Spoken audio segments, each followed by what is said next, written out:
in the largest and one of the most popular cities in the world, Lagos is the world's largest floating slum called Makoko.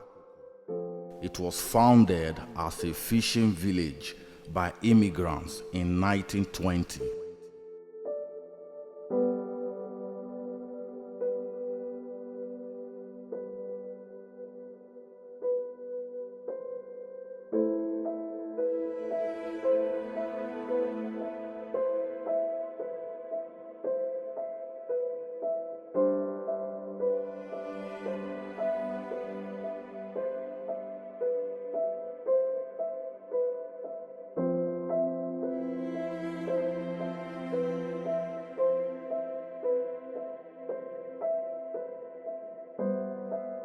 Makoko is the largest slum in the world, home to over 250,000 people.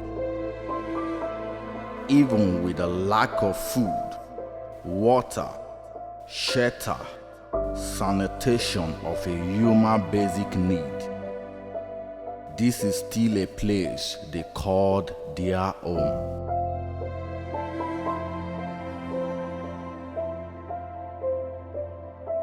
It is floated by the left to the University of Lagos, and in front of it is the third mainland bridge, the longest bridge in Africa, and one of the 3 bridges linking Lagos Island to the mainland.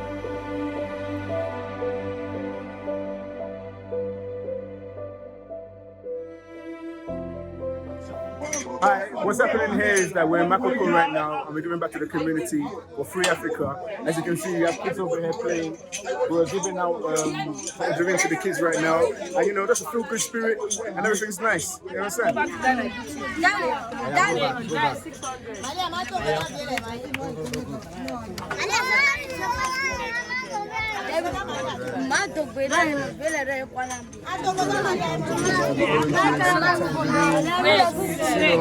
You can't give them anything, you know, for adults like that.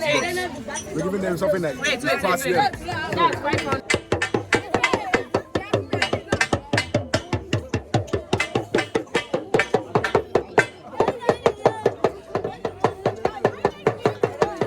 I'm born and brought up here in Makoko waterfront. Our people don't drink this water. No. We use 13-feet pipe, 12 pieces, dig down to the ground. That's where we get a drinking water for water for bathing, for washing clothes, and for cooking. In olden days, it wasn't called Makoko. Our forefathers, what they do in their lifetimes to get money is fishing. So when they got to this place, they found fish, so they had to look for a place to settle down themselves. So they settled down themselves here over 100 years ago, and they start fishing here. And there's this process they call mahoho during those days. Mahoho is if you commit crime, like they hate stealing. If you steal and caught red-handed, mahoho is they'll put you in front of a very big boat, exposing you to the whole community. The chiefs will be in the boat, the elders, the women, and after which you will be sent away from the community. So that process is what we call mahoho. And as other tribes, they normally come to buy fish from our forefathers. So whenever they are coming to our community, instead of saying I'm going to where they do mahoho, it's very difficult for them at that time to pronounce mahoho. So if they want to say mahoho, they will say makoko. The men, they mostly leave their house to fish around 3 a.m. and they need some foods in their body. So women sell foods around that time to sell to the fishermen. So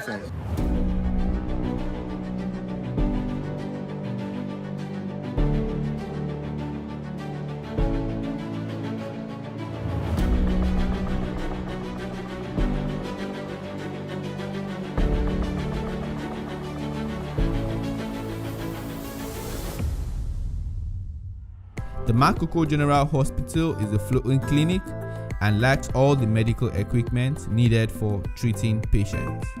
Mosquitoes bite children and adults there, which cause typhoid and malaria. Some youths can have up to 100 children in the community, but there is lack of care. Money is important. There are so many residents without jobs, and there is no fish in the sea for business. There are two important things we need: education and hospital. This young man we have here is one of the orphans in Makoko community. He lives in your house? Yes, there's a house next door. Yes. And so Shegun would get to live in this orphanage if it was built? Yes, if this orphanage is built, Shegun is going to live in the orphanage comfortably. His dad got sick because they don't have the money for the treatment. I think that's what leads to his death. The mother, she also fell sick and died too. So since then, Shegun has been moving around the community, not even going to school, not eating well in the community, just moving around. I am 10 years old. 10 years old.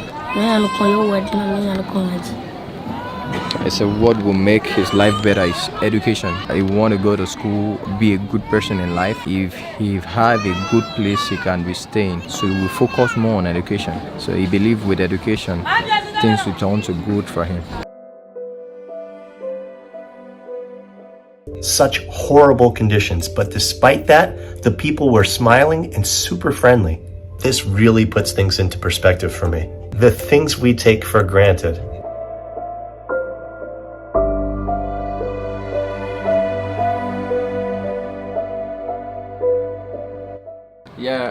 His name is Chief Shemere Emmanuel.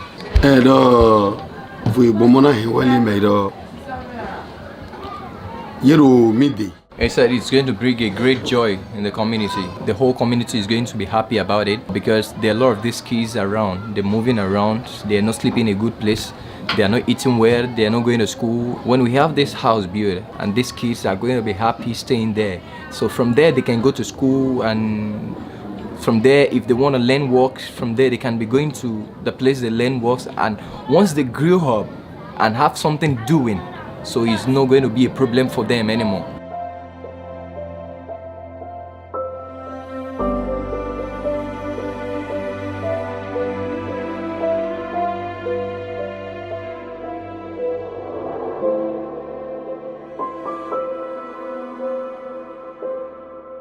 Three reasons why people live here in Makoko.